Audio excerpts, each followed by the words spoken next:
The businesswoman was looking for husbands for her daughters, but is surprised by who they choose. Elizabeth Morrison held the phone tightly to her ear as she paced back and forth in her office. The conversation with the matchmaker had already lasted 40 minutes, and every word confirmed her worst suspicions about her daughter's future. "Are you sure your daughters are really interested in getting married?" asked the voice on the other end of the line. "Because from the profiles you sent me, they seem very independent." Elizabeth stopped walking and stared at the family portrait on the wall. There were Jennifer and Rachel, her two daughters, smiling alongside their granddaughters during a Sunday lunch. But the smile couldn't hide what Elizabeth saw clearly: two women in their 30s, alone, wasting the best years of their lives. "They don't know what's best for themselves," Elizabeth replied firmly. Jennifer is 32 and has never had a serious relationship that lasted more than 6 months. Rachel has been a widow for 3 years and refuses to even think about meeting someone new. "I need to act while there's still time." The matchmaker hesitated on the other end. "I understand your concern, but our service works best when people come willingly." "I pay very well for it to work the way I need," Elizabeth interrupted. "I want the best candidates from New York. Established men, well-educated, with stable financial situations. I'll organize dinners at home, casual encounters. They won't even realize it was planned." After hanging up, Elizabeth allowed herself a small smile of satisfaction. As a businesswoman who turned a small decor shop into one of the largest chains in the state, she knew every problem had a solution, as long as you applied the right strategy and had enough resources. The first step would be convincing her daughters to attend the dinners. This would require a delicate approach. Elizabeth knew their personalities very well. Jennifer, the lawyer, was stubborn and questioned everything. Rachel, the teacher, was kinder, but equally resistant when she felt pressured. Elizabeth picked up the phone again and dialed Jennifer. "Sweetheart, I'm glad you answered," she said with forced enthusiasm. "I was thinking of hosting some dinners here at home. It's been a long time since we've had interesting people over." "Mom, you know I hate those social events of yours," Jennifer replied immediately. "It always ends up being that same fake crowd from your social circle." No, this time will be different. I've met new people, young professionals, truly interesting folks. I thought you'd enjoy discussing corporate law with some lawyers who work at big firms." Elizabeth could hear Jennifer taking a deep breath on the other end. She recognized that sign. Her daughter was considering it. "All right," Jennifer finally said. "But if it's the same old boring thing, I'm leaving before dessert." "Deal, and invite Rachel too. She needs to get out a bit, distract herself." "Rachel won't want to come, Mom. She's still very closed off since Daniel passed away." "That's exactly why she needs company. 3 years is too long to be alone. Daniel wouldn't want her to live like this." Elizabeth hung up, feeling she had planted the necessary seeds. Jennifer would convince Rachel to go, as she always did when it came to looking after her younger sister. The next morning, Elizabeth met with Martha, her housekeeper of over 15 years, to plan the details of the first dinner. "Are you sure this will work?" Martha asked while organizing the guest list. "The girls are very smart. They'll figure out what you're doing." "Martha, I built an empire from scratch after my husband passed away. I managed to raise 2 daughters on my own and still expand the business. I think I can find 2 decent husbands for them." Martha shook her head but said nothing. She already knew Elizabeth well enough to understand that once she made a decision, no argument could make her change her mind. The first dinner was scheduled for the following Friday. Elizabeth had invited 5 men carefully selected by the matchmaking consultant. All were between 30 and 40 years old, had college degrees, established careers, and most importantly, were looking for serious relationships.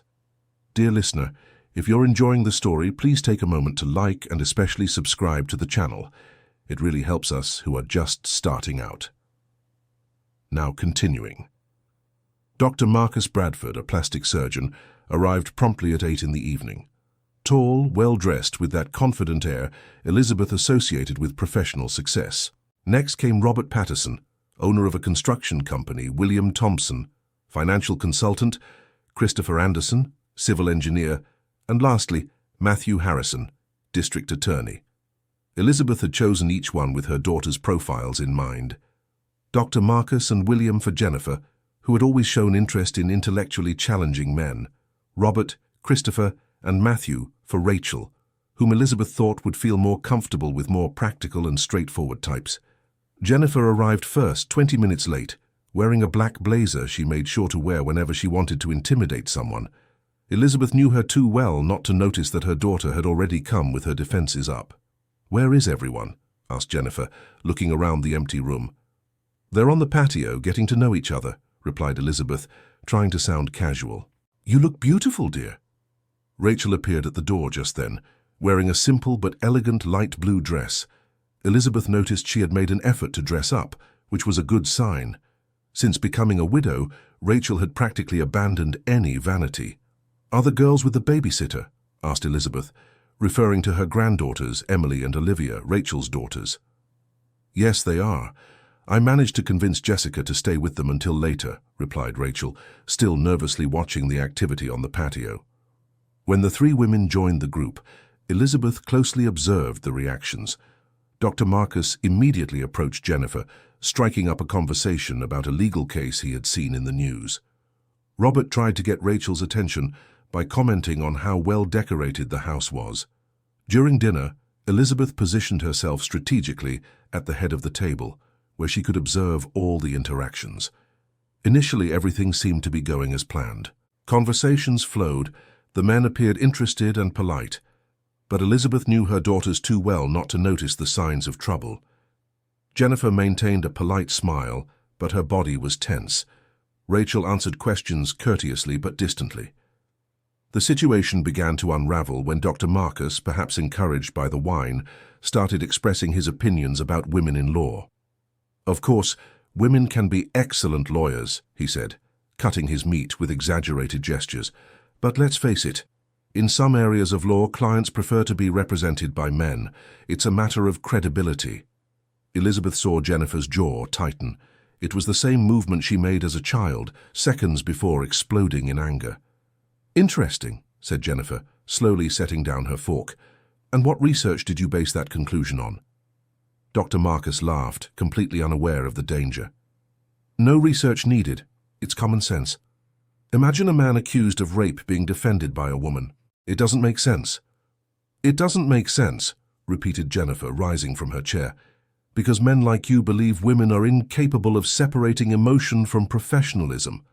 Actually, statistically, women have a higher success rate in defending sexual crimes because they study more, prepare better, and don't underestimate the complexity of cases."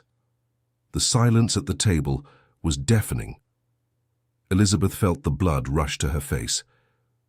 "Jennifer, dear." She tried to intervene, but her daughter continued. "Besides, doctor, your specialization is plastic surgery.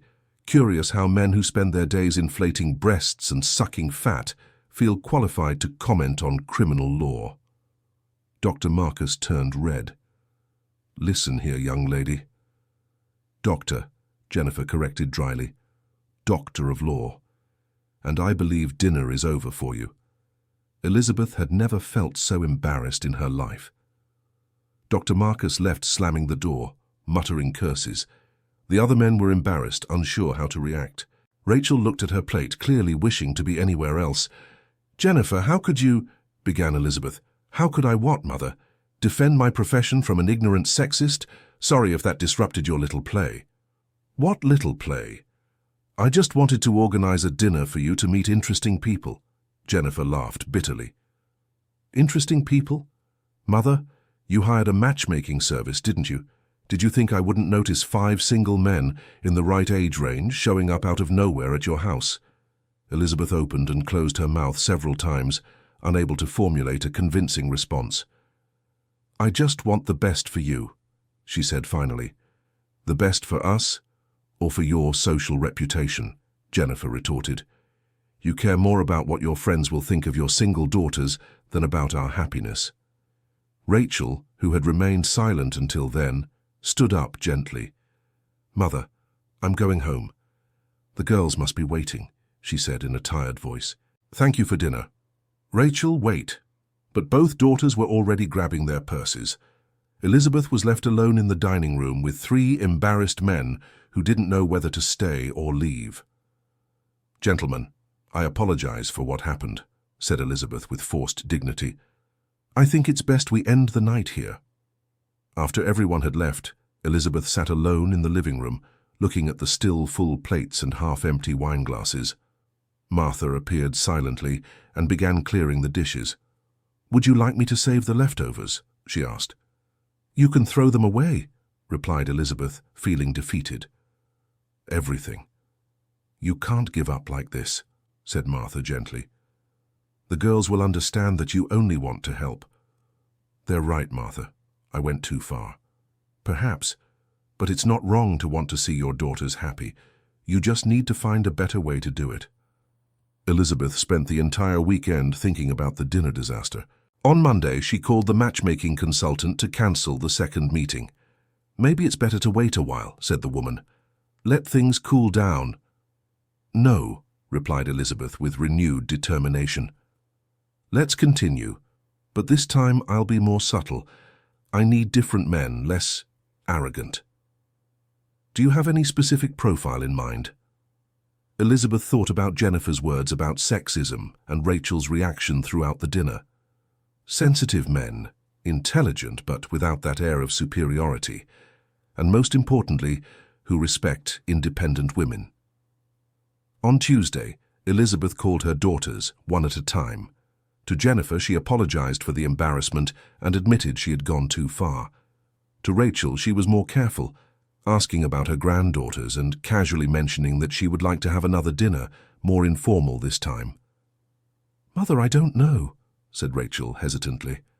"It will be different, my dear. I promise I won't embarrass you all anymore. I just want you to have the opportunity to meet nice people."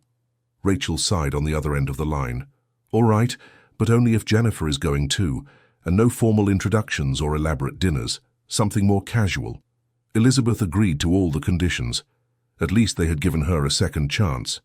The second meeting was scheduled for the following Saturday, a lunch on the patio. Elizabeth had specifically asked the matchmaker for men with more human and sensitive profiles. The list included David Michael, a university professor, Andrew Lawrence, a veterinarian, and Gregory Morrison, an architect specializing in social projects. On Friday evening, Elizabeth reviewed all the details with Martha. It would be a relaxed lunch without excessive formalities. She had even ordered a simpler menu: salads, gourmet sandwiches, natural juices. By Saturday morning, everything was ready when the phone rang.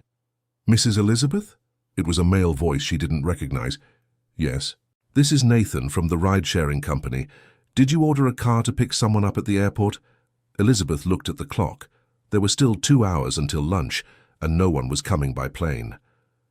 "It must be a mistake. I didn't order any car." "That's strange. Your home address shows up here. Can I confirm? 342 Palm Street, Upper East Side?" Elizabeth felt a chill in her stomach. It was indeed her address. "Wait a minute. Are you saying someone is coming to my house right now?" No, I'm the one coming there, but if you didn't order..." "Let me check the system more carefully." Elizabeth could hear traffic noise and the sound of Nathan tapping on his phone. "Mrs. Elizabeth, can I stop by quickly? I'm 2 blocks from your house and I think there was a mix-up in the system. It might be better to sort it out in person." Elizabeth hesitated. She didn't like having strangers over, but the young man seemed polite and she was curious about the error. "All right, you can come. But quickly, because I'm expecting guests soon." 15 minutes later, the doorbell rang. Elizabeth opened the door expecting to find some random driver, but was surprised by a young, well-dressed man with brown hair and a friendly smile. "Good afternoon, Mrs. Elizabeth. I'm Nathan. Thank you for having me." Come in, come in. Would you like some coffee while we sort out this confusion?" "I'd appreciate that, thank you." Nathan sat in the living room, while Elizabeth asked Martha to bring coffee. He seemed at ease, but not disrespectful. "So, what exactly was the problem?" asked Elizabeth. "Well, Mrs. Elizabeth, I'll be honest with you. I was a bit unsure what to do. I received a request to pick up someone named Andrew Lawrence at your address and take him to a lunch at a house in the Upper East Side. But when I got to the airport, I couldn't find anyone by that name." Elizabeth felt her blood run cold. Andrew Lawrence was one of the lunch guests. How could he be getting picked up by a rideshare driver at her own address? "Let me get this straight," she said slowly.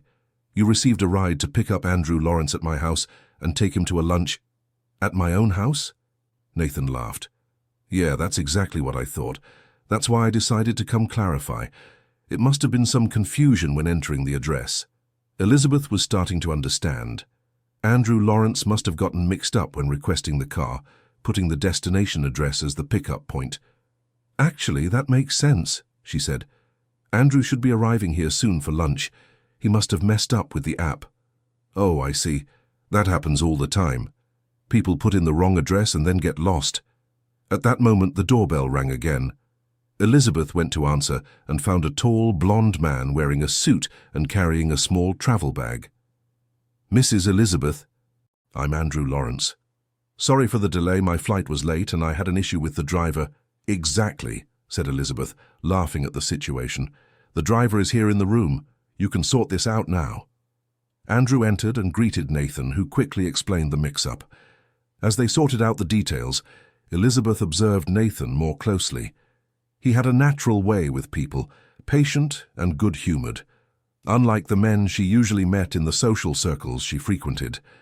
All set, problem solved, said Nathan, putting away his phone. Andrew, your ride has been cancelled with no charge. And Mrs. Elizabeth, I apologize for the inconvenience. What inconvenience? You were very polite and professional, replied Elizabeth. Actually, since you're here and Andrew has already arrived, why not stay for lunch? I'm expecting a few more people, and there's always room for one more. Nathan seemed genuinely surprised. Oh, I don't know. I don't want to intrude. I imagine it's something important. Nonsense. It will be a very informal gathering. I'm waiting for my daughters and a few more guests. Nothing too formal. Andrew, who had been quietly watching the interaction, smiled. Do stay, Nathan. It'll be nice to have more young people to talk to. Elizabeth noticed that Andrew wasn't wearing a wedding ring and seemed friendly. He had the profile she was looking for her daughters. Polite, well-dressed, apparently successful. Nathan, on the other hand, wasn't part of her plans, but something about him piqued her curiosity. Dear listener, if you're enjoying the story, please take a moment to like and especially subscribe to the channel. It really helps us who are just starting out now continuing. Gradually, the other guests arrived. David Michael, the university professor, came accompanied by a book he had just published on urban sociology. Gregory, the architect, brought some projects to show, seemingly unable to separate work from personal life. Jennifer arrived promptly at noon, wearing jeans and a white blouse, much more relaxed than at the previous dinner. Rachel appeared a few minutes later, bringing Emily and Olivia, her two young daughters. Mom, the babysitter cancelled last minute, explained Rachel. It's okay if they stay here, right? They'll play in the garden. Of course it's okay. Martha can look after them if you want to chat in peace. Elizabeth introduced all the guests, careful not to make it seem too arranged. When it was Nathan's turn, she hesitated for a moment. This is Nathan. He was sorting out an issue with Andrew and ended up staying for lunch. Jennifer greeted everyone politely, but Elizabeth noticed she paid special attention to Nathan. Rachel, on the other hand, seemed more interested in David Michael, who had mentioned working with inclusive education. During lunch on the patio, Elizabeth watched the interactions carefully. Andrew tried to impress Jennifer with stories of international travel, but she seemed more engaged talking with Nathan about a legal case involving gig economy drivers' labor rights. It's a fascinating area of law, Nathan was saying. All this change in the economy, with apps and freelance work, must be creating very interesting cases for you lawyers. Exactly, replied Jennifer excitedly. I'm actually working on a class action lawsuit about that. The issue of employment ties is super complex. Elizabeth noticed that Nathan not only kept up with Jennifer's reasoning, but asked intelligent questions that showed he was familiar with the subject. This was unusual. Most men she knew became intimidated when Jennifer started talking about law. On the other side of the table, Rachel was chatting animatedly with David Michael about literacy methods. The two girls had finished eating and were playing in the garden under Martha's watchful eye. I'm going to check on the girls, said Rachel, standing up. I'll come with you, offered David Michael. I love children. Elizabeth smiled to herself. Finally, things were working as planned. Jennifer was engaged in an interesting conversation, and Rachel seemed comfortable with David Michael, but her satisfaction was short-lived. When Rachel and David Michael stepped out into the garden, she heard Emily scream, "Mommy, Uncle fell!" Elizabeth rushed to the patio and saw David Michael on the ground, holding his ankle with a pained expression. Apparently he had slipped on an uneven patch of grass. "I can't put weight on my foot," he said, clearly embarrassed. "Let's get him inside," said Andrew, taking control of the situation. But it was Nathan who moved the fastest, helping David Michael to his feet and offering support so he could walk. "I'll get some ice," said Rachel, concerned. "And I'll call my doctor," added Elizabeth. "Let me take a look first," said Nathan, kneeling beside David Michael, who had sat down in an armchair in the living room. "May I?" David Michael nodded, and Nathan gently examined the swollen ankle. "It doesn't look broken, but it's quite swollen. It's probably just a sprain, but it would be good to get an X-ray to be sure." "Do you know about medicine?" asked Elizabeth.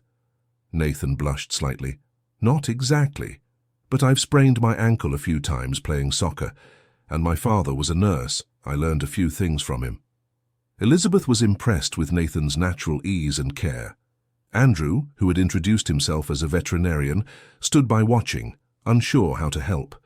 Gregory seemed more concerned with not getting involved. "I'll drive you to the hospital," offered Rachel. "You don't have to, Rachel," said David Michael. "I don't want to ruin your lunch." "Nonsense, of course I'll drive you." "I'll take you," Nathan said immediately. "My car is right outside, and I know a very good urgent care nearby." Elizabeth saw Rachel hesitate. "You don't have to." "Of course I do. Besides, it's my profession. Let me do what I know how to do." While Nathan helped David Michael to the car, Elizabeth offered to stay with the girls.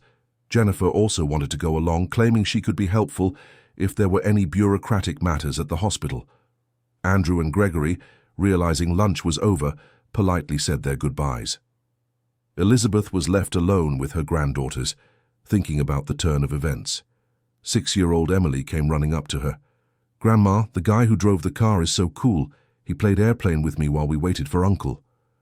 "Which guy, sweetie?" "Nathan. He said I can call him Uncle Nathan, and that when Uncle David gets better, he'll teach us how to play soccer in the garden." Elizabeth felt something stir in her chest. When was the last time someone had spontaneously played with her granddaughters without her having to ask? 4-year-old Olivia approached shyly. "Grandma, why does Uncle Nathan work driving a car? Isn't it dangerous?" The child's innocent question made Elizabeth pause to think. She really knew nothing about Nathan beyond the fact that he drove for a ride-sharing app. What kind of person was he? What story lay behind those kind eyes? 2 hours later, Rachel, Jennifer, and Nathan returned from the hospital. David Michael had stayed for some more detailed tests, but it was nothing serious. "He'll be fine," Rachel informed. "It was just a sprain, but he'll need to rest for a few days." "Nathan was amazing," added Jennifer. "He helped with all the paperwork, knew the nurses, made everything easier." Elizabeth observed her daughters. There was something different in the way they spoke about Nathan, a spontaneity that wasn't there when they mentioned Andrew or Gregory. "Girls, would you like to have dinner here?" she asked. "I can ask Martha to prepare something." "I don't know, Mum," said Rachel. "I'm worried about David Michael. Maybe I should stop by the hospital later to see how he's doing." "I can take you," offered Nathan again. Elizabeth noticed that Jennifer looked at Nathan with curiosity. "Don't you have to work?" she asked. "Today is my day off," he replied, smiling. "I only came to pick up Andrew because I really had nothing to do." "I'm glad you stayed," said Emily, running to hug Nathan's leg. "You promised you would play with me." Nathan laughed and lifted the girl into his arms. "I did promise. How about we play a little now before I take your mum to the hospital?" Elizabeth watched Rachel smiling for the first time that day. It was a genuine, relaxed smile, very different from the polite smile she maintained with the other guests. While Nathan played with the girls in the garden, Elizabeth took the opportunity to talk with her daughters. "What did you think of the lunch?" she asked, trying to sound casual. "Much better than the dinner the other time," Jennifer answered honestly. "The men were more normal." "Normal how?" "I don't know, less arrogant, especially Nathan. He's quite different." "Different how?" Jennifer thought for a moment. "He really listens when you talk. And he doesn't try to impress all the time. It's natural. Rachel, who was watching her daughters play, agreed. It's true. And he was very kind to David Michael. He didn't have to take us to the hospital. Would you like to invite him for dinner one of these days? Elizabeth suggested carefully. Mom, Jennifer looked at her suspiciously. You're not plotting anything, are you? Plotting? The guy was polite. He helped when we needed it. It's a matter of courtesy to return the kindness. Rachel seemed to consider it. Maybe it's not a bad idea. The girls really liked him. That night, after everyone had left, Elizabeth kept thinking about the day's events. Her plans hadn't turned out as expected, but maybe that wasn't necessarily a bad thing. Andrew had seemed friendly, but shallow. Gregory seemed professionally competent, but selfish. David Michael was smart and dedicated, but hadn't sparked any passion in Rachel. Nathan, on the other hand, wasn't in her original plans. She didn't even know what his background was, if he had financial stability or prospects for professional growth. But there was something about him that had won over not only her granddaughters, but also her daughters.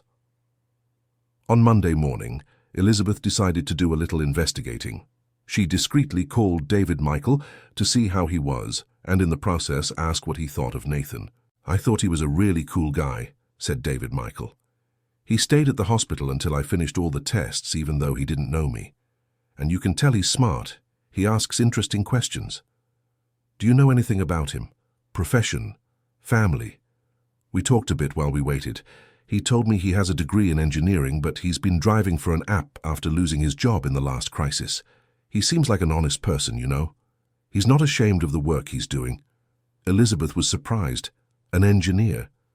That completely changed the profile she had formed of Nathan. Did he say how long ago he lost his job? About 2 years, from what I understood.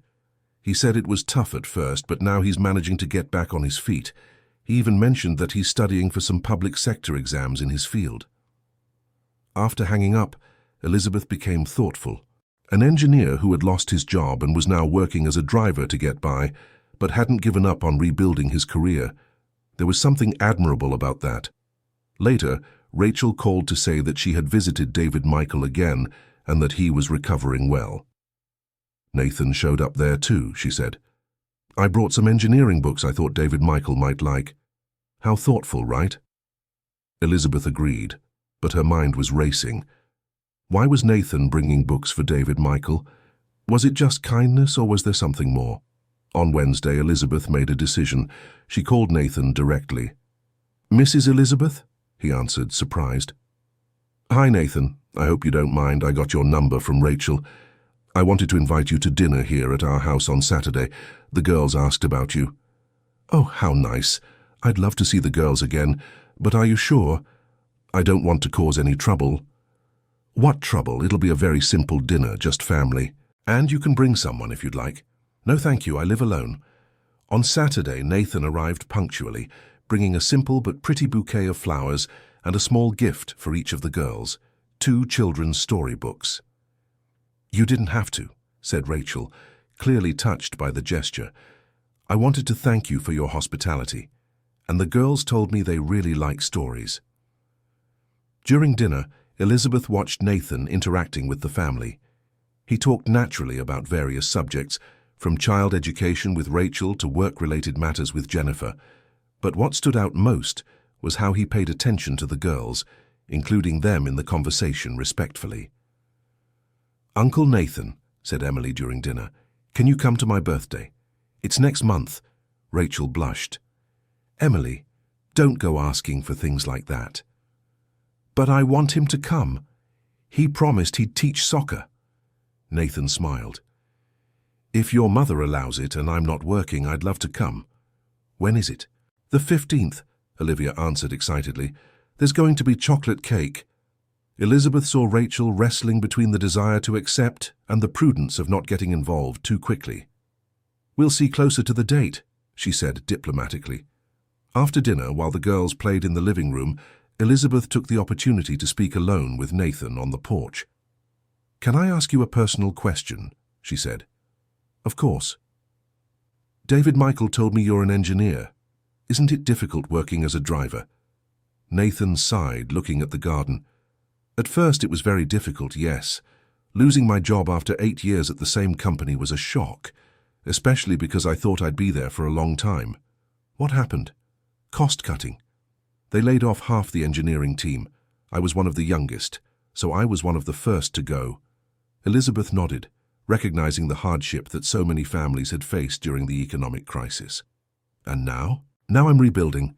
Driving for an app isn't my life's dream, but it's honest work that lets me pay the bills while I study for civil service exams. And honestly, it's taught me a lot about people. How so? Nathan smiled. You meet all kinds of people in the back seat of the car. Executives, workers, young people, elderly, each with their own story. It made me realize I was living in a bubble before, only interacting with other engineers. Elizabeth was impressed by the maturity of his response. There was something wise in how Nathan had handled adversity. And do you have family, a girlfriend? My parents live out of town. My mother is a teacher, my father was a nurse, but he retired last year. And no, I don't have a girlfriend. I ended a long-term relationship shortly before I lost my job. I guess she couldn't handle both crises at the same time. There was a subtle sadness in his voice when mentioning the relationship, but without bitterness or resentment. And your plans for the future? I'm studying for the state civil service exam in the infrastructure area. If I pass, I'll go back to engineering, but in the public sector. I like the idea of working on projects that benefit the community. At that moment, Rachel appeared on the porch. Mum, the girls are asking Nathan to tell them a bedtime story. Do you mind if they stay here tonight? There's no school tomorrow. Of course not, Elizabeth replied. And you, Nathan? Do you have patience for 2 little chatterboxes? I do. I love children. Elizabeth watched Nathan climb the stairs with Emily and Olivia, one in each hand, listening to them both talking at once about which story they wanted to hear. There was something deeply touching about that scene. He's very good with them, Rachel commented, also watching. He really is, and they seem to like him a lot. It's strange, isn't it? The girls are usually shy with new people. But with Nathan, it was instant. Elizabeth looked at her daughter, noticing how she spoke of Nathan with a softness that hadn't been there in a long time. And you, daughter, what do you think of him? Rachel hesitated before answering. I think he's a good person. Sincere. He's different from the men I knew before marrying Daniel. Different how? I don't know. The men I dated before were also self-assured. They knew exactly where they wanted to go in life, had everything planned out. Nathan is rebuilding, you know. He has a vulnerability that I find attractive. It was the first time in 3 years that Elizabeth had heard Rachel describe a man as attractive. That worried her and made her happy at the same time. Do you think it's too soon? She asked delicately. Rachel sighed. I don't know, Mum. Sometimes I think it will never be the right time. Daniel is gone, and I know he wouldn't want me to be alone forever. But at the same time, I'm afraid. Afraid of what? Of getting hurt again. Of hurting the girls if it doesn't work out, and also of comparing anyone to Daniel. Elizabeth felt her heart tighten. Rachel had been deeply happy in her marriage, and the loss of her husband in a car accident had devastated not only her, but the whole family. Does Nathan remind you of Daniel in any way? Elizabeth asked. Not physically, but in the way he is with the kids, in the way he listens.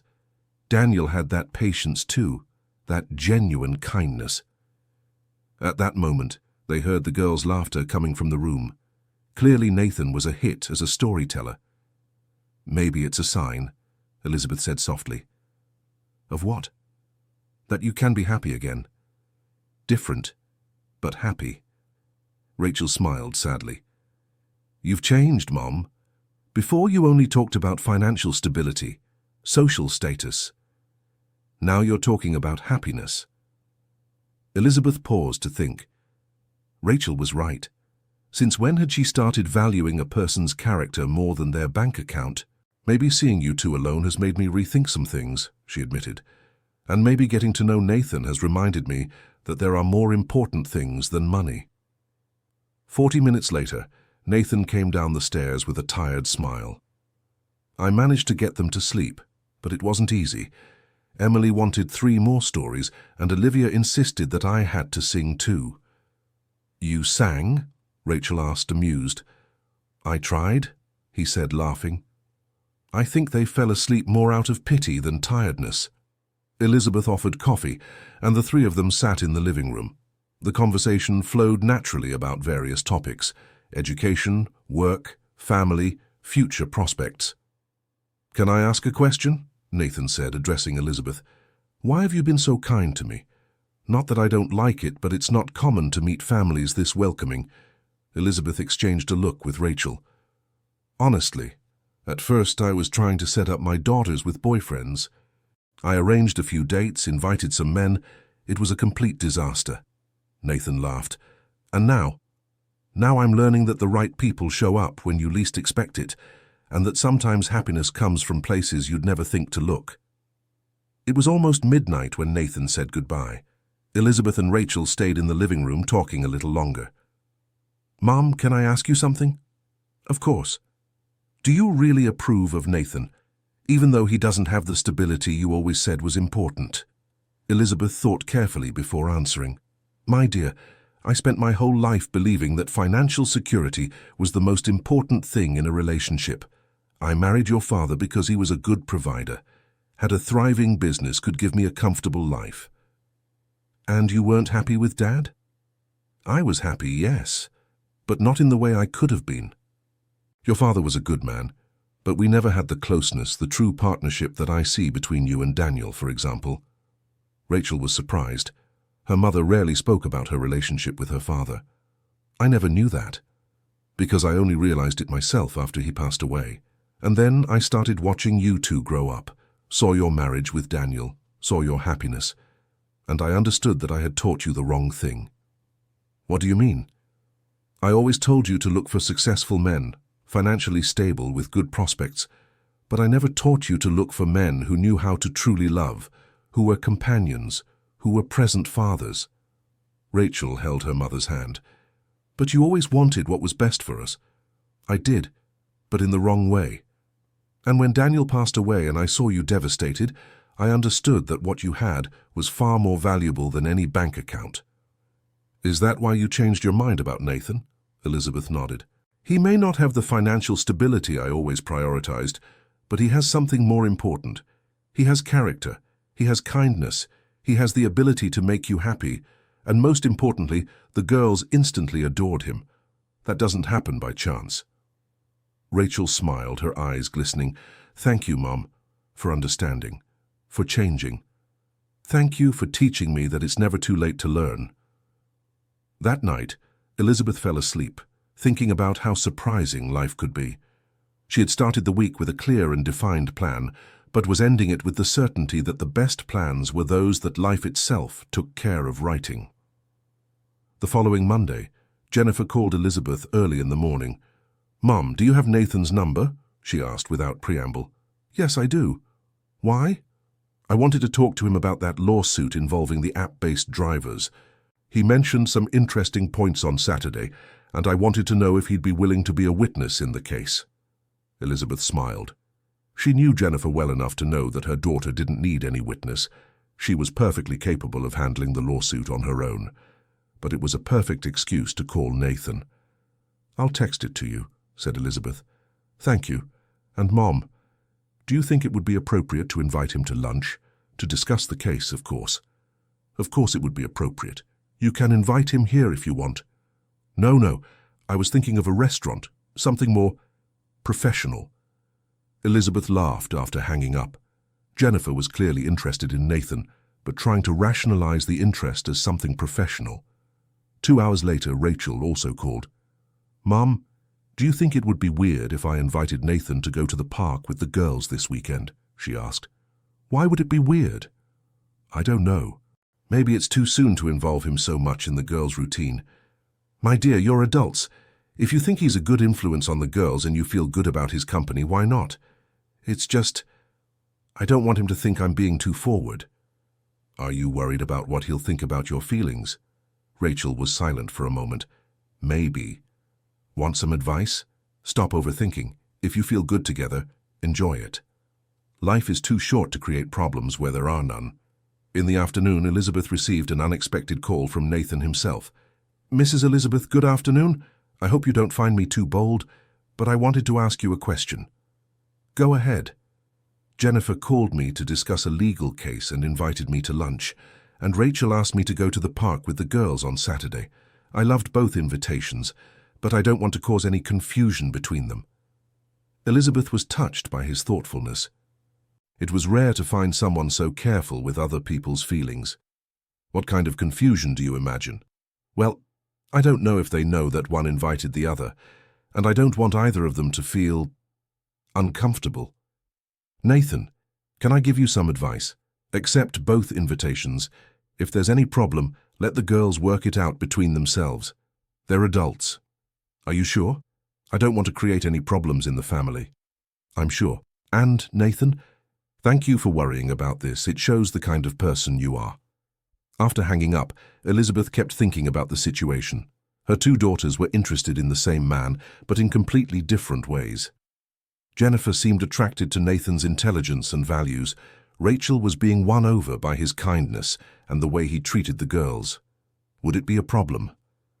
Elizabeth decided she wasn't going to interfere. For the first time in her life, she was going to let her daughters follow their own paths, even if that meant a bit of family turbulence. On Wednesday, Jennifer called to talk about the lunch. "It was very interesting, Mom," she said, but Elizabeth noticed a certain disappointment in her voice. "Interesting how?" "He really knows a lot about labor law. He gave some very good ideas for the case, and he's a very pleasant person to talk to." But I think he's interested in Rachel." Elizabeth pretended to be surprised. "Why do you think that?" "He asked about her several times during lunch, how she was dealing with widowhood, if the girls were adjusting well, if she was dating anyone." "And what did you say?" "The truth, that she's doing well, but she's still very closed off to relationships, and that it would be good if she found someone who understood her situation." "You weren't upset?" Jennifer sighed. "At first I was, but thinking about it, I think it makes sense. They have more in common, and I don't think I'm ready for anything serious anyway." Elizabeth felt proud of her daughter's maturity, but also sad for her. Jennifer had always struggled with allowing herself to be vulnerable. "Are you sure you're not interested in him?" "I am. I mean, I find him attractive and smart, but he's not the right person for me. At least not at this point in my life." On Saturday, Rachel called in the evening to talk about the park outing. "It was wonderful, Mom," she said, with a joy Elizabeth hadn't heard in years. "Nathan played with the girls all afternoon. He taught Emily soccer, pushed Olivia on the swing, even helped feed the ducks in the pond." "And did you two talk?" "We talked. About everything. About Daniel. About how hard it's been raising the girls alone. About work. About fears. He's very easy to talk to, you know." "And what did he say about Daniel?" "He said he must have been a very special man to have won someone like me, and that he didn't presume to replace him, but that he would like to try to build something new and unique with me." Elizabeth felt her eyes fill with tears. It was exactly what Rachel needed to hear. "And what did you say?" "That I'm scared, but that I want to try." "Mom, it's been so long since I've felt this way. It's different from what I felt for Daniel, but it's good. It's like it's possible to be happy again." "I'm very happy for you, daughter." The girls asked if he can come to Emily's birthday party. She said yes. "I hope you don't mind." Why would I mind? He's already part of the family. In the weeks that followed, Nathan became a constant presence at Elizabeth's house. He came for family dinners, played with the girls in the garden, helped Rachel with small household chores. Elizabeth observed the gradual transformation in her daughter. Rachel was happier, more confident, more present. The girls, who had become more withdrawn after losing their father, were normal kids again, full of energy and playfulness. Jennifer also seemed more relaxed, free from the pressure of finding someone. She had started dedicating herself more to work and had mentioned an interest in pursuing a master's degree. 1 month after Emily's birthday, which had been a small but very cheerful party, with Nathan teaching soccer to the kids present, Elizabeth received an unexpected call from Rachel. "Mom, Nathan passed the civil service exam, she said, emotional. What wonderful news. When did he find out? Just now he rushed over here to tell us. He's beaming. And now? Now he'll be able to work as an engineer again. He'll work at the Department of Infrastructure on basic sanitation projects. Are you happy for him? I'm very happy and relieved too. Relieved why? Because now I know he's a determined person who doesn't give up on his goals, and because, well, it'll be easier to introduce him to my friends as my engineer boyfriend than as my rideshare driver boyfriend. Elizabeth laughed. Honey, are you caring about what others will think? A little. It's terrible, isn't it? After everything I've been through, I still worry about these silly things. It's not terrible. It's human. What matters is that you knew he was worth it even when he was driving for a rideshare. I did. And that's what I'm most proud of in myself. That evening, Elizabeth reflected on how things had changed in just a few months. She had started the year desperate to find husbands for her daughters, following criteria she now realized was superficial and outdated. She had ended up finding for Rachel someone who not only made her happy, but had brought joy back to the whole family. And she had learned from Jennifer that not all women need to be in relationships to be complete. More importantly, she had rediscovered the pleasure of seeing her daughters happy through their own choices, not the choices she would make for them. 6 months later, on a sunny Sunday, Elizabeth watched the garden of her home. Nathan pushed Olivia on the new swing they had installed, while Emily tried to do keep-ups with the ball. Rachel was preparing a barbecue on the grill, laughing at something Jennifer was telling. Jennifer had started her master's and was dating a classmate, a relationship that had developed naturally without any maternal interference. He was a quiet, studious guy who respected her independent nature. "Grandma," shouted Emily, "come play with us." Elizabeth smiled and joined the group in the garden. As she helped Olivia build a sandcastle in the small sandbox Nathan had built, she thought about how ironic it was that her attempts to control her daughters' futures had completely failed, but by giving up control, she had found exactly what she was looking for. "What are you thinking about?" asked Rachel, approaching with 2 glasses of lemonade.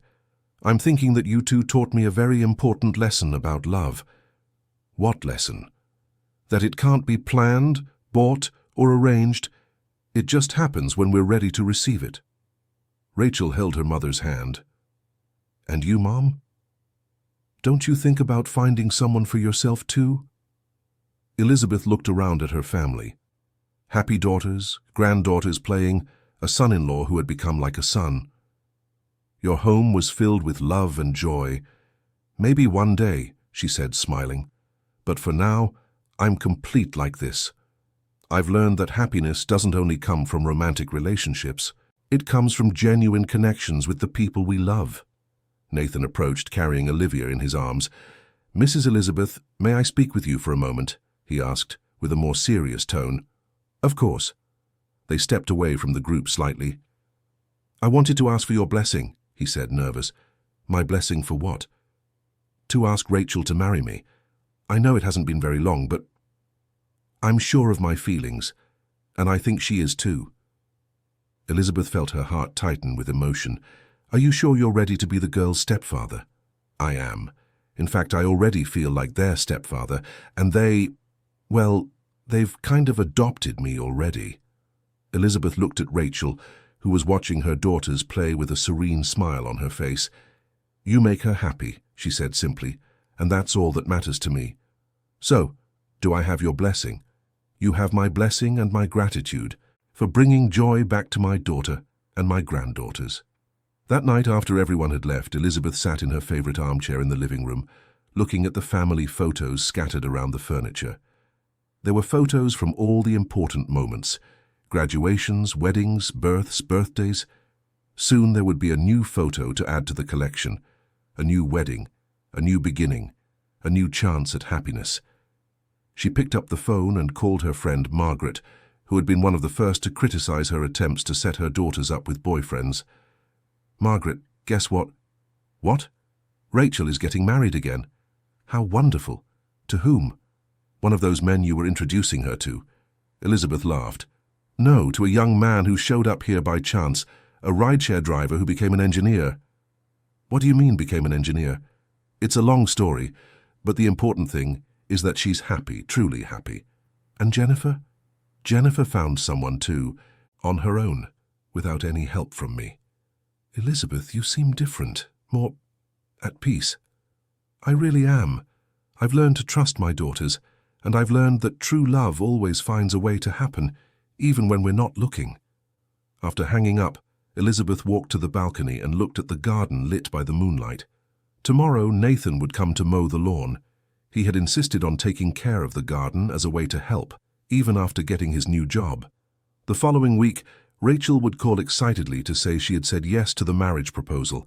Jennifer would cry with happiness when she heard the news.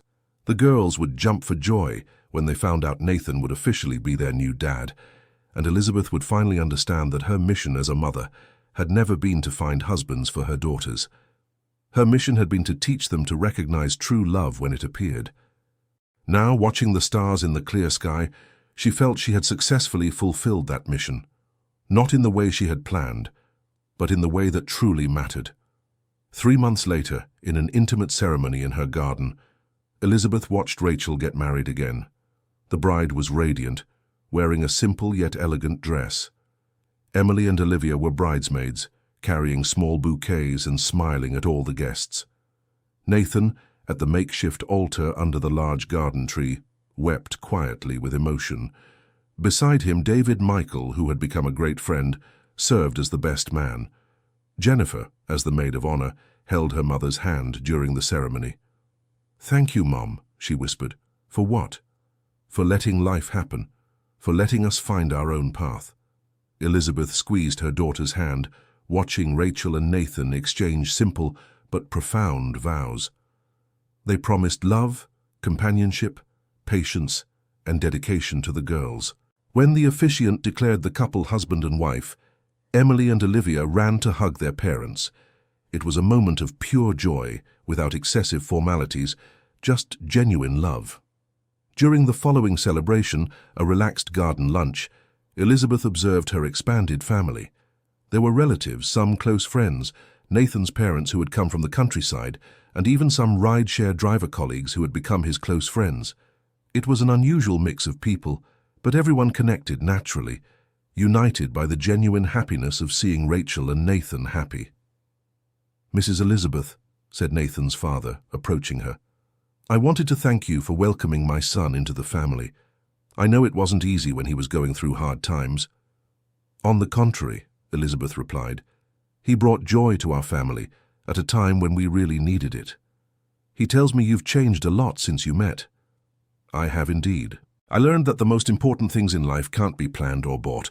They just happen when we're open to receiving them."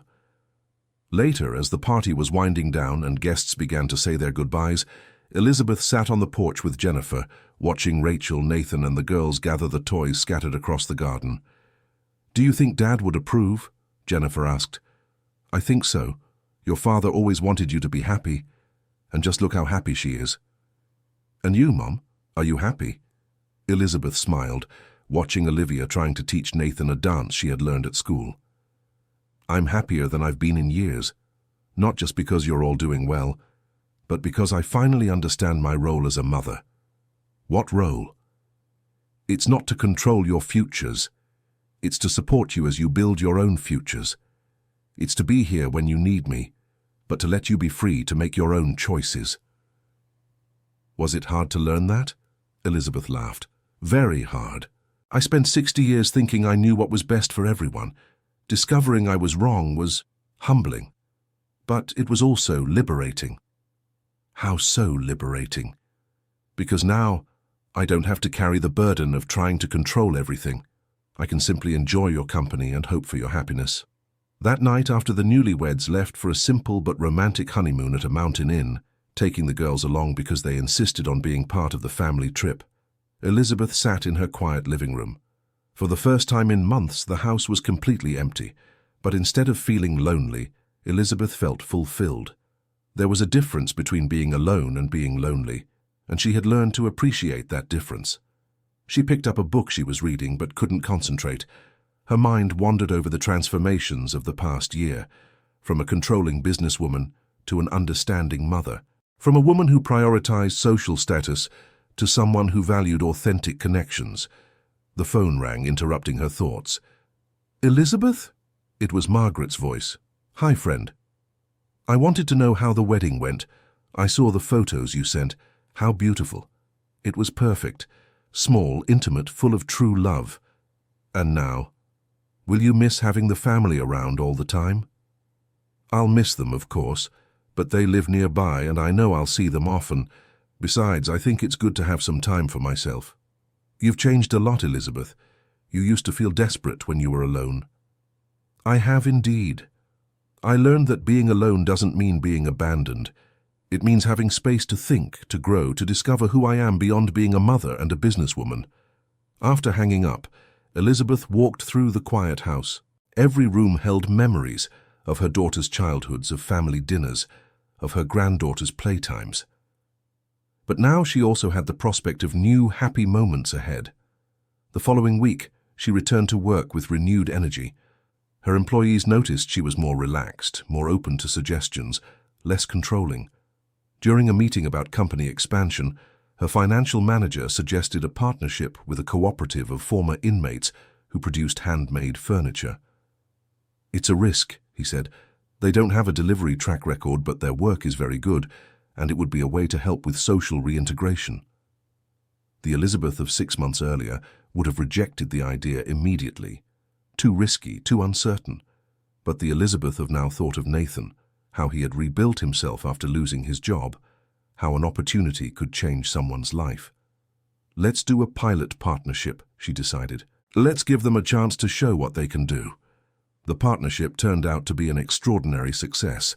The handmade furniture became a unique selling point for the company, attracting customers who valued unique products with a social purpose. 6 months after the wedding, Elizabeth received a call from Rachel that completely changed her perspective on the future. "Mom, I have some news," said Rachel, with an emotional voice. "What news?" "I'm pregnant." Elizabeth was silent for a moment, processing the information. "Pregnant? How are you feeling?" "I'm very happy, and nervous too. It will be different this time, right? I won't be doing this alone like I was with the girls after Daniel left. And Nathan, he's over the moon. He said he always dreamed of having children but never imagined it would be so soon. And the girls are thrilled with the idea of having a little brother or sister." Elizabeth felt a wave of joy wash over her heart. A new baby in the family. A new chance to be a grandmother, but this time without the anxiety and desperation for control she had felt before. "When is it due?" "In August. Mom, I wanted to ask you something." "Of course." "Would you like to be present at the birth, like you were with the girls?" Elizabeth felt her eyes fill with tears. "I would love to, daughter. And there's one more thing. Nathan and I would like you to be the baby's godmother. If it's a girl, we'll name her Elizabeth Marie. If it's a boy, it will be Henry, a masculine version of your name." Elizabeth had to sit down. The tribute was unexpected and deeply touching. "You don't have to—" "Yes, we do. You changed our lives, Mum. Not just because you accepted Nathan, but because you've become a better person. We want our child to grow up with the grandmother we have now, not the one you were before." That night, Elizabeth called Jennifer to share the news. "How wonderful!" exclaimed Jennifer. "I'm going to be an aunt again. And this time I'll be able to follow along from the beginning. How are you, daughter? Happy with your studies?" "Very happy. And Brandon is being a great companion. He understands that my career is a priority for me right now." "Are you thinking of getting married?" "Maybe one day, but we're in no hurry. We're building something solid without pressure, without rush. We learn from you that the best things happen at the right time." Dear listener, if you're enjoying the story, please take a moment to like and especially subscribe to the channel. It really helps us who are just starting out. Now, continuing. The following months passed quickly. Elizabeth dedicated herself to preparing the baby's room, knitting blankets and choosing educational toys, but this time, without anxiety or attempts to control every detail, she also began to get more involved with the company's social projects. The partnership with the former inmates cooperative had been so successful that she decided to expand the program, including single mothers and at-risk youth as well. "You're creating a legacy," her lawyer said during a meeting about the new partnerships. "Not just a business, but real social impact." "It's funny," Elizabeth replied. "I spent my whole life focused only on profit. Now that I've started thinking about people, the business is better than ever." "Why do you think that happens?" "Because when you treat people with dignity, they repay you with loyalty and dedication. And customers sense that. They want to buy from companies that make a difference in the world." In August, during a particularly hot morning, Elizabeth received the call she had been waiting for. "Mom, the time has come," said Nathan, clearly nervous. "Rachel is in labor." Elizabeth rushed to the hospital, where she found Jennifer already waiting in the waiting room with Emily and Olivia. "How is she?" she asked. "Well," Jennifer replied, "Nathan is in there with her. He said he won't leave her side for a second." 4 hours later, a baby cried for the first time in the world. It was a girl, healthy and beautiful, with her father's dark hair and her mother's light eyes. Elizabeth Marie had arrived. When they could finally enter the room, Elizabeth found Rachel radiant, holding her daughter in her arms while Nathan tried to hold back tears of emotion. "Grandma!" shouted Emily and Olivia, running to hug Elizabeth. "Come meet our little sister." Elizabeth approached the bed, looking at little Elizabeth Marie. "She's perfect," she whispered. "Would you like to hold her?" offered Rachel. Elizabeth carefully took the baby in her arms, feeling the delicate weight of the new life. For a moment, all her worries, all her past fears and anxieties disappeared. There was only that perfect moment, with her family gathered around a new hope. "Welcome to the world, Elizabeth Marie," she whispered to the baby. "You have a family that will love you unconditionally." That night, at home, Elizabeth sat on the porch with a cup of tea, thinking about the extraordinary day. In just over a year, she had gained a son-in-law. 2 granddaughters had gained a wonderful stepfather, and now there was a new little granddaughter to complete the family. Most importantly, she had become a better person. She had learned to love without trying to control, to support without interfering, to be present without being intrusive. The phone rang, interrupting her thoughts. It was Nathan. "Mrs. Elizabeth, I wanted to thank you," he said with an emotional voice. "Thank you for what?" "For giving us a chance, for accepting our family, for being the mother I never had." Today, holding my daughter, I thought about how it all started with that app mix-up. "And what did you think?" "That sometimes the happiest mistakes in life are the ones that lead us to where we really need to be." Elizabeth smiled, looking at the stars. "You're right. And Nathan, thank you for bringing joy back to my daughter and my granddaughters, for teaching me that true love isn't about money or social status. You've changed a lot since we met." "I have.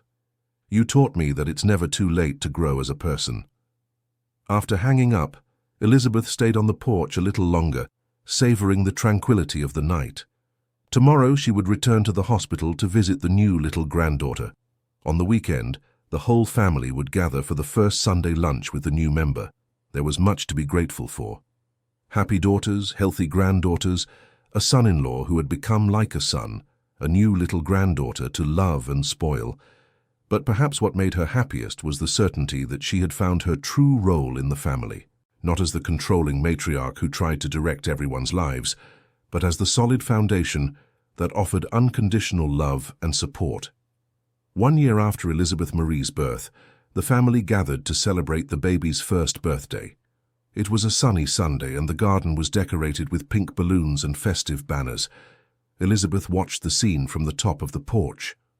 Rachel and Nathan were organizing the toys for the children, working in perfect harmony. Jennifer was playing with Emily and Olivia, teaching them how to make flower crowns. Little Elizabeth Marie was crawling across the lawn, exploring every leaf and flower with the curiosity typical of her age. Nathan's parents had come from the countryside for the party, bringing homemade sweets and many stories to tell. A few close friends completed the group, people Elizabeth had learned to value for their authenticity, not their social position. "Mom, come here," called Rachel. "Elizabeth Marie is trying to talk." Elizabeth quickly came down and knelt near the baby, who looked at her with bright little eyes and babbled incomprehensible sounds. "Grandma," little Elizabeth Marie said clearly, stretching out her little arms. It was her first word, and Elizabeth felt her heart tighten with emotion. She picked up her granddaughter, kissing her chubby little cheeks. "I love you so much, little one," she whispered. During the party, Elizabeth chatted with the guests, but always returned her attention to the family. She saw Nathan pushing the girls on the swing, Rachel serving the cake with a radiant smile, Jennifer photographing all the important moments. In the afternoon, when the party was winding down and guests began saying goodbye, Nathan's father approached Elizabeth. "Mrs. Elizabeth, I want you to know my son has never been so happy," he said, "and that's thanks to the family you've created." "I didn't do anything special," replied Elizabeth. "I just learned to let love happen naturally. It was much more than that. You could have rejected my son when he was going through difficulties. Many mothers would have done that. Your son brought happiness to my family. How could I reject him? Because most people judge by appearances. You knew how to look beyond." Elizabeth kept thinking about his words while helping to gather the party decorations. It was true she had changed a lot in 2 years. The Elizabeth from before would indeed have rejected Nathan based solely on financial criteria. Later, when the house returned to silence, Elizabeth sat in her favorite armchair with little Elizabeth Marie in her lap. The baby had fallen asleep after the day's excitement, wearing the little pink dress Elizabeth had specially embroidered for the party. Rachel sat on the sofa beside her. "Thank you for everything, Mom," she said softly. "For the party, for the affection, for becoming the grandmother our daughters deserve to have. Thank you for giving me the chance to be that person. Can I ask you something?" "Of course." "Do you miss it? How things were before, when you controlled everything?" Elizabeth thought carefully before answering. "Sometimes I miss the feeling of security I thought I had when I controlled everything. But it was a false security, wasn't it? Because I actually controlled nothing. I only created the illusion of control. And now I accept that life is uncertain, but that's not necessarily bad. Some of the best things that happened to our family came exactly from those uncertainties I so feared." Rachel smiled, watching her daughter sleep peacefully. "Do you think she'll grow up in a better family than we did?" "I hope so. Not because I didn't love you before, but because now I better understand what unconditional love means. You'll give her what I learned to give you, the freedom to be whoever she wants to be." At that moment, Nathan appeared in the living room, carrying Olivia in his arms. The girl had fallen asleep in the garden while playing. "I'll take her to her room," he whispered. "I'll take Elizabeth Marie too," said Rachel, standing up carefully. Elizabeth remained alone in the living room, but didn't feel lonely. On the contrary, she felt deeply connected to her family, even when they weren't physically present. She picked up a photo album that was on the coffee table and began to flip through it. There were photos from the entire journey, from the disastrous first dates to Rachel's wedding, the birth of Elizabeth Marie, and today's party. In each photo, she could see the evolution not only of the family, but of herself. In the first shots, her smile was forced, controlled. In the more recent photos, her smile was natural, spontaneous, genuine. On the last page of the album, there was a photo that Jennifer had taken that same day. Elizabeth was in the garden holding little Elizabeth Marie, surrounded by Emily, Olivia, Rachel, and Nathan. Everyone was laughing at something she could no longer remember, but the joy was genuine and contagious. Looking at that photo, Elizabeth had a revelation. For years, she had worried about building a financial legacy to leave to her daughters, properties, investments, money in the bank. But now she realized she had built something far more valuable, a family united by true love, not by obligation or self-interest. Her daughters had learned to value character above social status. Her granddaughters would grow up seeing examples of healthy and respectful relationships.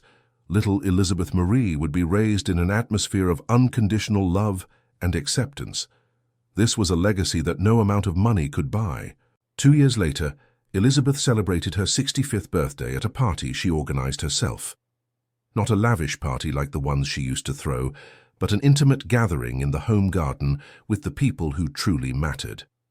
Rachel was pregnant again. this time with a boy who would be named Daniel Henry, a tribute both to her first husband and to Nathan. Little Elizabeth Marie, now 3 years old, was running through the garden chasing butterflies, as talkative and clever as her grandmother. Jennifer had completed her master's degree with honours and was engaged to Brandon. They had decided to marry at the end of the year in a small but elegant ceremony. "Mom," Jennifer said during the party, "I want to ask you something." "Anything, dear. Brandon and I would like you to be our wedding sponsor. I know it's usually the parents who do that, but you're our inspiration for a healthy relationship." Elizabeth was moved. "What do you mean, inspiration? You taught us that true love is accepting the other person as they are, not trying to mold them into what we want, and that family is about mutual support, not control." "I would love to be your sponsor." During the party, Elizabeth received an unexpected phone call. It was David Michael, the teacher who had gotten injured on the second date she organized. "Mrs. Elizabeth," he said cheerfully, "I heard it's your birthday today. I wanted to congratulate you and share some news." "What news?" "I'm getting married. Remember the nurse who treated me at the hospital that day? We reconnected a few months ago and, well, sometimes love appears in the most unexpected places." Elizabeth laughed, remembering how frustrated she had been when David Michael got hurt, thinking she had ruined her plans. "What a beautiful story. And when is the wedding?" "Next month. And I wanted to invite you. After all, if you hadn't organized that lunch, I never would have gone to the hospital and met Mary Jo." After hanging up, Elizabeth kept thinking about life's irony. All her carefully laid plans had failed, but they had created the circumstances for true love stories to emerge naturally. In the evening, after everyone had left, Elizabeth sat on the porch with a glass of wine, contemplating the moonlit garden. Tomorrow would be Monday, and she would return to work at the company, which now employed over 200 people and was recognized for its social responsibility programs. But her greatest achievements were not in the professional world. They were there, in that house filled with happy memories, in that family that had become an example of love and unity. The phone rang, interrupting her thoughts. It was Rachel. "Mom, I forgot to tell you something at the party." "What is it?" "Nathan and I are thinking about buying a bigger house now that another baby is on the way, but we found a property with 2 houses on the same lot. One for us and a smaller one for you, if you'd like to live close to your granddaughters." Elizabeth was surprised. "You want me to live on the same property as you?" "Only if you want to. We thought it would be good for the kids to grow up with Grandma nearby, and so you wouldn't be alone in this big house either." Elizabeth felt her eyes fill with tears. "Are you sure? I won't interfere with your privacy?" "Mum, you're part of our family, and after everything we've been through together, we know you'd respect our space. It would be more like neighbors who adore each other." "I'd love to live near you." "Then it's decided. We'll see the property next week." After hanging up, Elizabeth realized her life had completely transformed. From a lonely woman trying to control her daughter's destinies, she had become the beloved matriarch of a united family. And most importantly, she had achieved this not despite losing control, but precisely because she had learned to let go. 3 months later, Elizabeth moved into her new home, a lovely 2-bedroom house overlooking the garden where her granddaughters played every day. Rachel and Nathan lived just 50 meters away, close enough for her to be part of the family routine, but far enough for everyone to have their privacy. Every morning, Elizabeth Marie would appear at the door in her pajamas, asking for oatmeal with Grandma. Emily and Olivia spent afternoons doing homework at Elizabeth's kitchen table, where she helped them with endless patience. Nathan had truly become like a son. He took care of both houses' gardens, drove Elizabeth to the doctor when needed, and often dropped by just to chat and ask for advice. Jennifer visited at least twice a week, always bringing news about work or the upcoming wedding. Brandon had been completely accepted by the family and showed genuine admiration for his mother-in-law. That December, Daniel Henry was born, a chubby, smiling baby who brought even more joy to the family. Elizabeth was present at the birth, holding Rachel's hand during labor, fulfilling her role as grandmother and godmother. In the hospital, holding her newborn grandson, Elizabeth thought about all the changes that had happened in her life. If someone had told her 5 years ago that she would be completely happy living in a small house, taking care of grandchildren, and cherishing simple family moments, she wouldn't have believed it. "Is Grandma crying?" asked little Elizabeth Marie, who had been allowed to meet her baby brother. "I'm crying from happiness, dear," Elizabeth replied, drying her eyes. "Because baby Daniel was born? Because our family is complete and happy." Emily, now 9 years old and very mature for her age, approached. "Grandma, can I ask you a question?" "Of course, sweetheart." "Do you regret trying to set Mom up with boyfriends in the beginning?" Elizabeth laughed at her granddaughter's direct question. "I don't regret it, dear. If I hadn't done that, maybe your stepdad would never have come into our lives." "How so?" "Sometimes we need to make mistakes to learn how to do things right. My mistakes led me to meet wonderful people and taught me to be a better person." "So making mistakes can be good?" "Yes, it can, as long as we learn from them and change for the better." That evening, in her new home, Elizabeth prepared dinner for the whole family. It was a tradition they had created. Every Tuesday, everyone would have dinner together at Elizabeth's house. Rachel would bring baby Daniel, Nathan would help in the kitchen, the girls would set the table, and Jennifer would come straight from work. During dinner, they talked about the plans for Jennifer's wedding, about Nathan's job where he had been promoted at the department, about Elizabeth Marie's mischievousness, and about how Daniel was growing so fast. "Mom," Jennifer said in the middle of the conversation, "I want to tell you something." "What is it?" "Brandon and I have decided that we want to have children after the wedding, and we would like you to be the godmother of our first baby too." Elizabeth smiled, looking around the table full of people she loved. "It would be an honor. But you know you don't have to honor me in this way, right?" "It's not an honor," said Brandon. "It's recognition. You are the example of strength, wisdom, and unconditional love that we want for our children." After dinner, while everyone helped wash the dishes, Elizabeth watched the scene.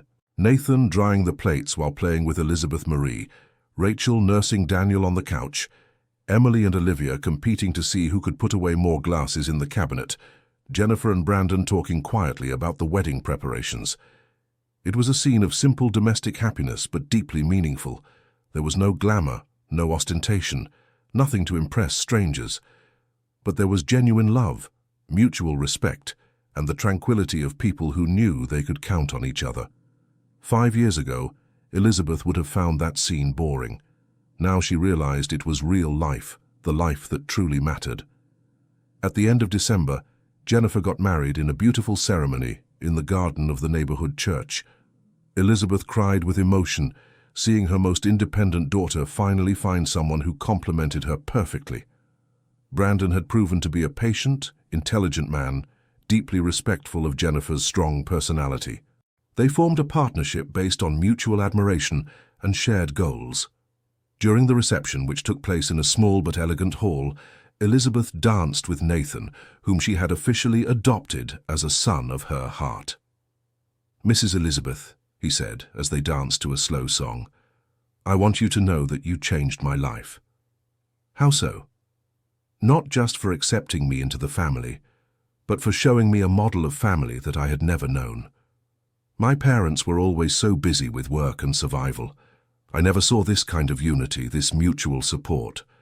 And now you are creating that for your daughters. I hope so. I want Elizabeth Marie and Daniel to grow up knowing they are unconditionally loved, but also knowing they have responsibilities toward each other." Elizabeth smiled, watching Rachel dance with Brandon, the girls running between the tables, and little Daniel sleeping peacefully in the lap of one of the aunts. "You are succeeding, Nathan. Our family is proof that love can overcome any obstacle when it is true."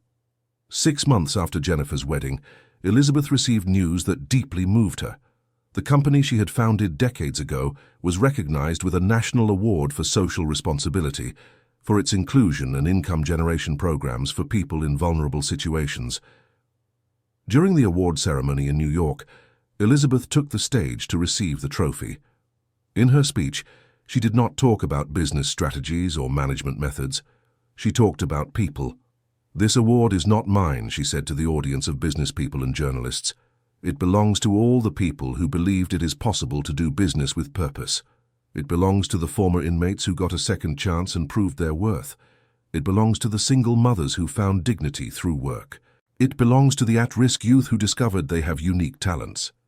But most of all, this award belongs to my family, who taught me that success isn't measured by the amount of money we accumulate, but by the number of lives we manage to positively touch.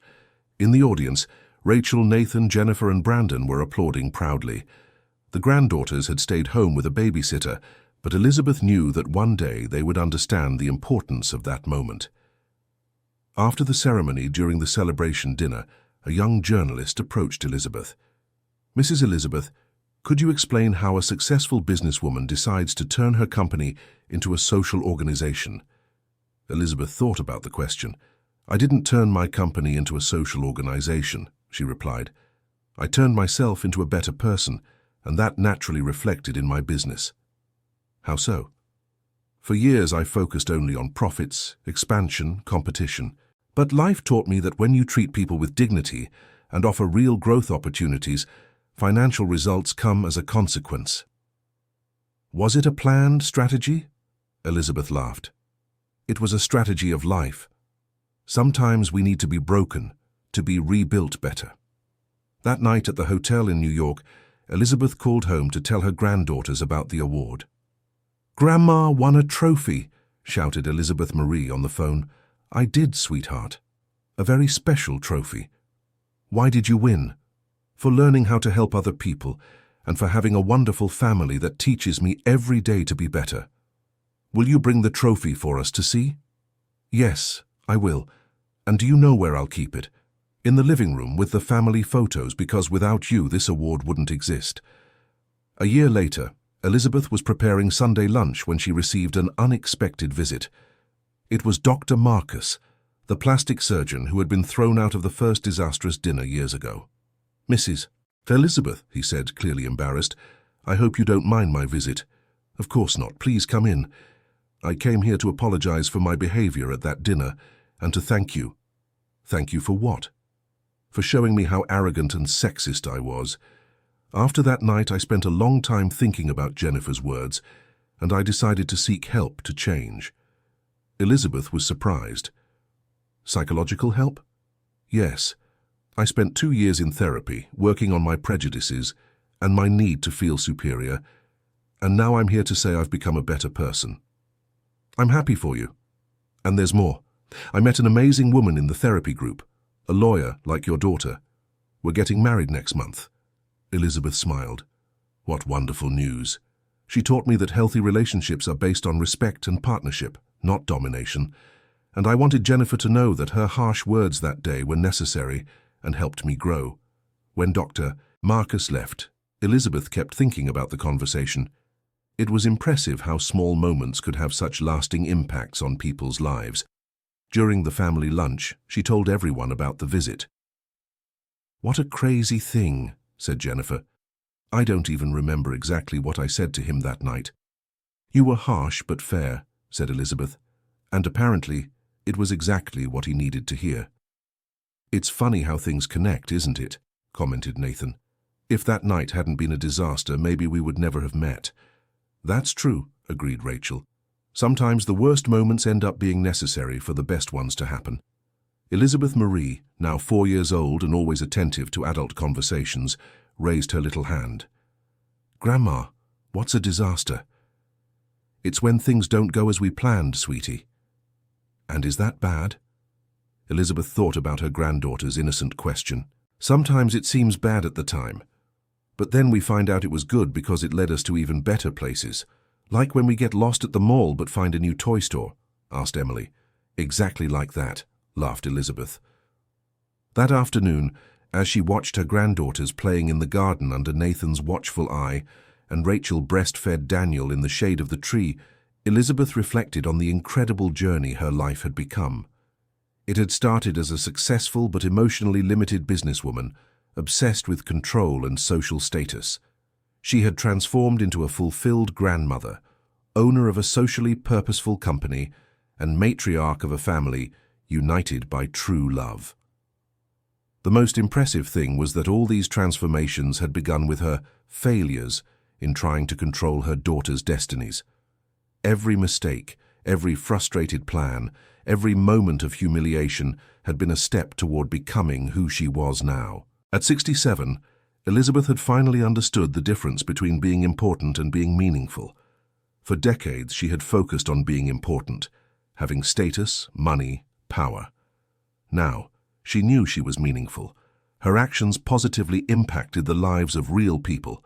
Her family genuinely loved her, and her legacy would be measured by the love she had given and received. End of story. So, what did you think of this story about Elizabeth and her family? Do you believe she made the right decisions throughout her journey? Tell us your opinion in the comments.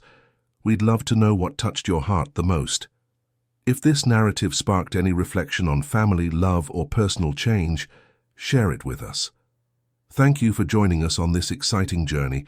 Don't forget to leave your like and subscribe to the channel so you don't miss other stories that will move you.